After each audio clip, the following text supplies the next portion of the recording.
Her surgery is done. How long is it taking for you to get her change of clothes and other necessities? At least call and let us know." From behind my husband's voice, I could hear my daughter-in-law shouting, but it was too late. "Hey, I'll buy things like underwear at the hospital store.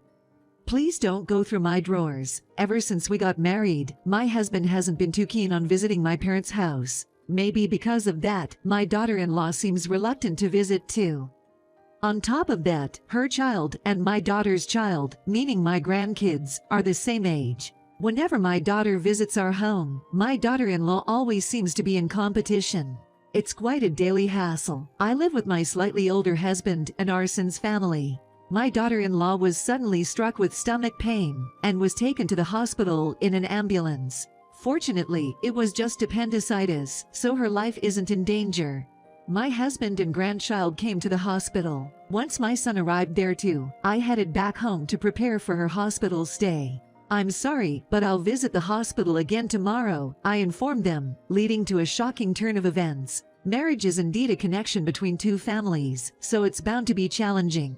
But I believe that is one of the many things that comes with marriage. I can't forgive someone who arbitrarily cuts off that connection and tries to hide it. In the times of old, like during the American Civil War era, that would be grounds for a duel. Or so I sometimes dramatically think. I told them that I wouldn't be visiting the hospital the day my daughter-in-law was admitted, but would go the next day. Some emotional preparation is indeed necessary.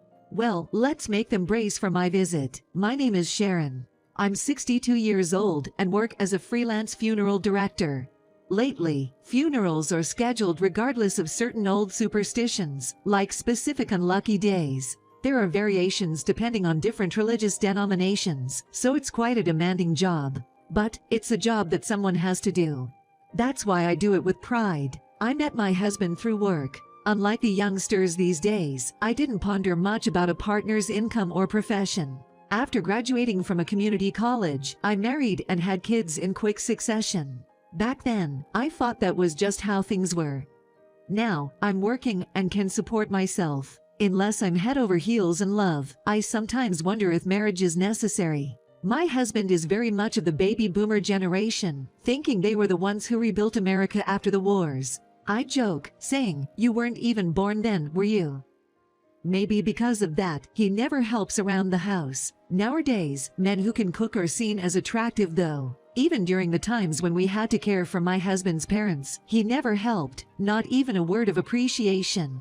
So, when my in-laws passed away, I had considered divorcing him. However, after living together for so many years, it's not like there's no affection at all. Now that he's retired, he lives a relaxed and comfortable life. I felt he had mellowed down a bit in his attitude. Well, at least that's what I thought until my daughter-in-law came into our lives. My husband doesn't have much of what you'd call hobbies, but he's taken up saying things like "I want to live a long, healthy life," and has started visiting the local library. He mentioned that reading stimulates the brain, and since the library has books from various genres, walking around searching for them also helps strengthen the legs. But it feels like he borrowed novels and other books only in the beginning. Now, I can only imagine him dozing off in the library chairs. On top of that, he doesn't help at all with house chores, so juggling that with my job was quite a burden. But thankfully, my son and his wife have moved in with us, and it's been a great help. My daughter-in-law is a stay-at-home mom, so she's been a real godsend helping with house chores. They got married 3 years ago and have a 2-year-old boy. My grandson is so adorable, I can't help but spoil him, which often gets me scolded. There have been minor issues here and there, but I imagine these days would last for long. I also have a daughter. She's 2 years younger than her elder brother. She's the same age as my daughter-in-law, and coincidentally, they gave birth around the same time. My daughter lives nearby and drops by quite often. Maybe because of that, they always seem to be trying to one-up each other. They seem to argue over whose child is cuter. Were you visiting again? Oh, can't I come to my own parents' house anymore? I never said that. Tensions rise. Look, the grandkids are playing nicely together. Isn't that good enough? Yes, but we're planning to send ours to a preschool program next year.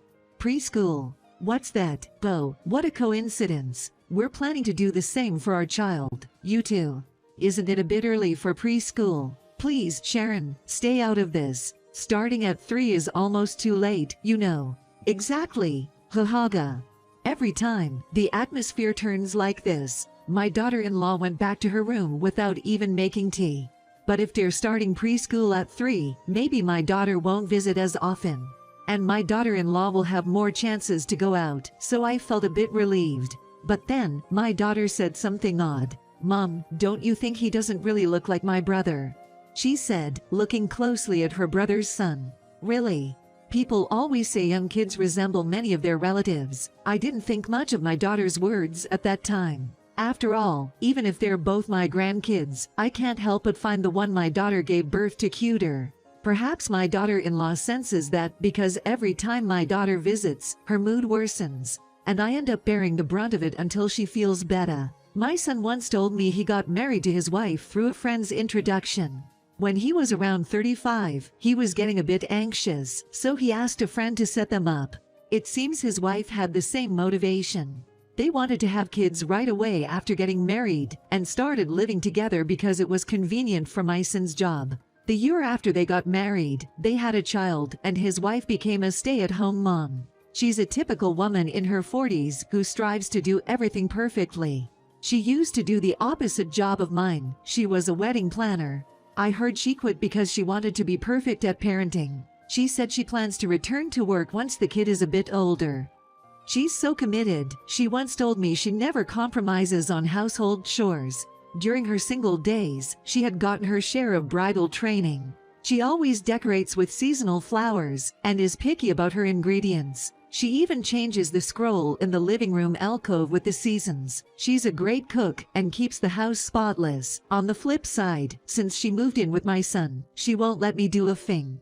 "You must be tired from work, Sharon. Please, take a rest." "I'm fine. Just this much. This is my job," she'd say, not even letting me help with the dishes after meals. Moreover, she made various changes in the house, even reorganizing the workflow of household chores. She apparently rearranged the contents of drawers too. She even labeled things so we can immediately know where everything is. My elderly husband found it very convenient and was full of praise, but I felt more and more like it wasn't my home anymore. "Sharon, you put the towels in the wrong place again." "Oh, sorry, old habits." I'd be constantly getting scolded. I wish she'd at least discuss with me before moving things around. My husband, from the baby boomer generation. They say folks from his time like to do things as a group and are sensitive to trends. But my husband wasn't influenced by these tendencies and dislikes being in groups. And of course, he's not into trends. Maybe that's why, but he has always disliked dealing with my family. He has been like that since we got married. These days, they say we live in a century where people can live up to 100 years. There are surveys saying the average lifespan for men is around 81, and for women, it's 87. My father passed away from an illness 2 years ago. He lived slightly longer than average, making it to 83. My mother now lives with my younger sister, who's 3 years younger than me. One day, out of the blue, my husband asked, "Is your mom still, well, alive and kicking?" "Yes, her blood pressure's a bit high, but otherwise, she seems fine." I heard the average lifespan for women is around 87. So, what's your point? How old is your mom now? She's 87. What are you getting at? Guess her time's almost up. You should tell her to be careful. Why bring up such an ill omen? Well, you are a funeral director, after all. With that, he quickly left the room. Suddenly, I was left speechless. All the memories of my life with my husband flashed before my eyes, like how he wasn't supportive in raising our kids, and the caregiving for his parents. His lack of involvement with my family was another. The more I recalled, the more I realized there were countless incidents. I began to feel that there were limits to my life with him. My mom isn't in the best of health, but thankfully, my sister lives with her. My sister is a single career woman. Apparently, they've extended her retirement age, so she plans to work until 65. Lately, I've heard that single people in their 50s and above are increasing, so it's not a rare story. According to a 2020 survey, 1 in 4 men and 1 in 6 women remain unmarried throughout their lives. Maybe it's because my husband doesn't interact with my family, but my daughter-in-law doesn't speak too highly of them either. Your sister is still working, isn't she? Yes, she is. Well, she's single and a very diligent person. So, she must have saved up a lot of money, huh? I wondered what she was trying to get at. My sister's savings have nothing to do with my daughter-in-law. It felt a bit nosy, and I had no clue what my daughter-in-law was trying to say. One day, we gathered at my family home for my father's third memorial. The last time she came, my daughter-in-law made a comment right off the bat, and she did the same this time too. Doesn't anyone clean at your family house? My mother is old, and my sister is busy with her work. Still, isn't it a bit too messy? To make matters worse, my husband chimed in.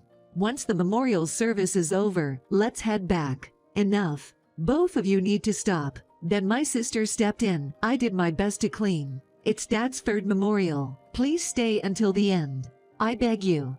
She even went as far as to kneel down. Seeing my sister's gesture, my husband and daughter-in-law finally quieted down, and the situation calmed. The memorial ended without any more issues, but my husband and daughter-in-law left without touching the sandwiches and other food we prepared.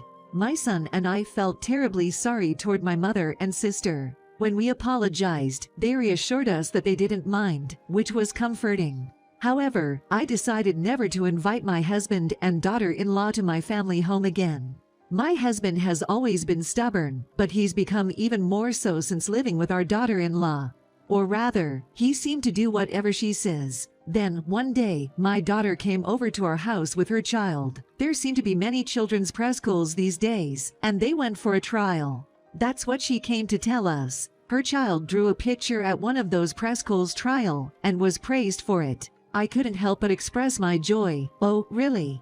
That's amazing. Apparently, my daughter-in-law overheard and felt overshadowed. Without saying a word, she left. I couldn't believe it, but she quickly took her child to a preschool trial. She seemingly couldn't stand being outdone. About 2 hours later, she came back and told us that her kid drew a picture and got a praise for it. My daughter-in-law looked visibly exhausted, and I felt bad for the grandchild she seemed to be constantly chasing after. I wondered if she was just overwhelmed. When I said, "That's good," I probably had a tight expression on my face. She then said, "Sharon, you clearly favor your own daughter's child more, don't you?" She made this remark almost dismissively before vanishing into her room. Later, I learned she'd spoken to my husband, who told me, "Don't have your daughter visit so often. She's married off now." I was taken aback by his defensive attitude towards her, and retorted, "It's fine if my daughter wants to come back home once in a while." Yet, he just pretended not to hear and turned his back on me. Just in case, I called my daughter and asked her not to provoke any situations. Then, one day, my daughter-in-law, who always tries her best, complained of severe stomach pain. My grandchild informed me, but she said, "It's nothing serious." I noticed her sweating abnormally and kept urging her to go to the hospital.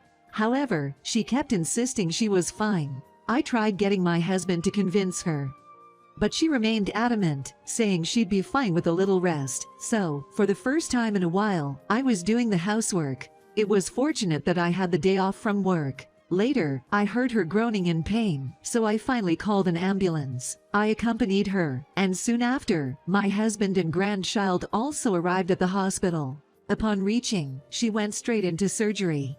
It turned out to be appendicitis, but luckily, it wasn't life-threatening. I contacted my son, and while he was accompanying her, I went back home to prepare some things for her stay. Since my daughter-in-law moved in with us, things have been moved around. Even things I usually kept in a particular spot were moved. First, I found her insurance card and toiletries and packed them in a bag. As I thought about packing some clothes for her, I opened her drawers. While searching, I wondered if she'd be upset if I touched things like her underwear. I had a hard time finding the drawer with her underwear because there was no label on it. I finally found it, and her underwear was neatly arranged. I also noticed a box, about the size of a standard sheet of paper, inside the drawer. It might contain soap or something, I thought, but out of curiosity, I opened it. Inside were shocking photos of my husband and daughter-in-law.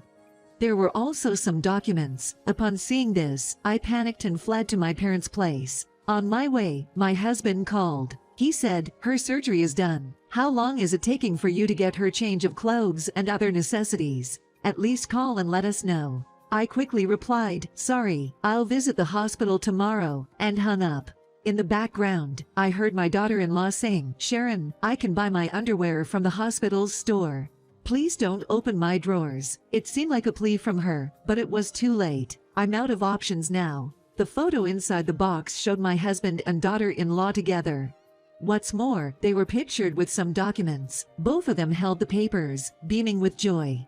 The document read, "End of a final relationship notice." It's sometimes referred to as the posthumous divorce notice, but this was the first time I've seen the real thing.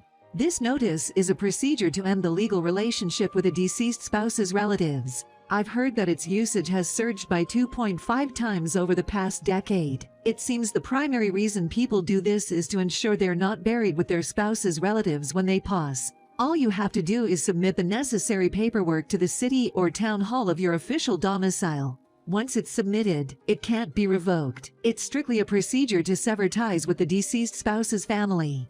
There's no time limit for submission, and it can be done any time after the spouse's death. However, in the case of this posthumous divorce, only the relationship with the spouse's family ends. The marital relationship remains on record. Thus, it's still possible to inherit property. In my line of work, I only wear pearls. That's why I always keep my other jewelry stored away. But shockingly, all of that jewelry was in that box. I wondered when it became the daughter-in-law's property. It could have been my husband's doing. Anyway, it's clear that they were planning to inherit my assets and sever ties with my relatives, presuming I'd pass away first. To think they had such a low opinion of my family. I had even taken care of my husband's parents, yet my husband never lifted a finger or offered a single word of gratitude. Just recalling it fills me with pent-up anger. The day after my daughter-in-law was hospitalized, I confronted them with this document, accompanied by a lawyer. "Why are you coming to the hospital now? Isn't it a bit late?" I had some discussions with the lawyer. "What are you talking about? Consulting a lawyer? I'll be submitting divorce papers," I declared, slamming down the end of a final relationship notice and the photo of my husband and daughter-in-law holding it. "That's why I told you I'd buy my underwear from the hospital store, didn't I?" My daughter-in-law muttered quietly. "Huh. That's not the point, is it? It's not like I'm saying I want to divorce you, right? It's a document that says you want to cut ties with my relatives. It's the same thing." I never received a single word of consolation when taking care of my husband's parents. Even until now, he always hated going to my parents' house and even made my sister apologize on her knees. Things in our home change constantly without notice, making me uncomfortable. My jewelry was even mixed in a box with documents. I finally let out all these grievances that I've kept to myself for so long, and I can't even remember all of them. "Please calm down, Sharon," my daughter-in-law said anxiously. But my son retorted, "What the hell are you doing behind my back? Dad too." Just then, my daughter entered the room. "Oh, you came to visit me." Trying to lighten the mood, my daughter-in-law, always good at putting on a front, forced a smile. "Is it appendicitis? Maybe they should remove some other bad bugs too." "What are you talking about?" "Ow, ow, ow." Probably not the best topic a day after surgery. "I hope her wounds don't get worse. I did my research. Your child isn't my brother's, is it?" "What? No way. That's impossible. My brother was used by this woman." "I've done my research. My son was lost for words. You had a relationship before meeting my son." We'll let the lawyer explain the rest. Before I came to the hospital, I had called my daughter. She said she had something to tell me, which was surprising. It's not the child's fault, but if it isn't my son's child, that's a different story. Seeing me distraught, my daughter called a lawyer. She left the hospital room with her 2 kids. Naturally, this wasn't a conversation for young ears. My daughter-in-law had been dating someone before she met my son, but that man was already married. Around the time she was considering breaking up with him, she was introduced to my son, and they got married. When she realized she was pregnant, she was in disbelief, meaning she was seeing both the married man and my son. My daughter, noting the child doesn't look like my brother, had a DNA test done. It confirmed they weren't related. She also had a private investigator look into it. Confronted with the facts, my daughter-in-law finally broke down in tears. "It's not what you think. I wasn't trying to deceive anyone." "But you did. Why can't we just go on as we have?" my husband said, who seemed too relaxed about the situation. "I'm getting a divorce. Do as you please from now," I said, leaving the room. I didn't say I wanted a divorce. He called after me, but I pretended not to hear. I'll go to my mom's parents' place too. I'll send the divorce papers later. Just when I thought we were living a truly happy life, my daughter-in-law sobbed uncontrollably upon hearing my son's words. She couldn't keep up the facade anymore and cried out loudly. A concerned nurse rushed in. "Does the wound hurt? Are you okay?" the kind nurse asked. I silently thought to myself, she probably has pain in her emotional wounds. My husband reluctantly filled out the divorce papers. He can't do household chores at all. The daughter-in-law deceived my son and gave birth to another man's child, which has made it awkward for her to return to her parents' house. She apparently also reached out to the married man she dated in the past, but he ignored her, and she couldn't get any child support. Such married men are probably dating other single women. In the end, she's living with my ex-husband, but it's tough getting by on his pension alone. Sending the kids to preschool. That's just a pipe dream. The daughter-in-law seems to have resumed her job as a wedding planner. But juggling that with childcare is tough. Moreover, she's still saying she won't sign the divorce papers from my son. I wonder if she thinks that when it comes to taking care of my ex-husband in the future, my kind son will come back to her. Well, life doesn't always go as planned, that's for sure. Maybe she's aiming for a perfect life somewhere. I continue working as a funeral director while living with my mother, sister, and son. My elderly mother seems to be the happiest with the lively household. My son seems a bit weary of marriage, but I hope he'll find someone good again. I often think that if I had separated from my ex-husband when I was younger, maybe I would have had another chance. But I'm trying to make up for it now by being a good daughter. Now I'm talking with my sister, whom I've troubled in the past, about going on a trip together.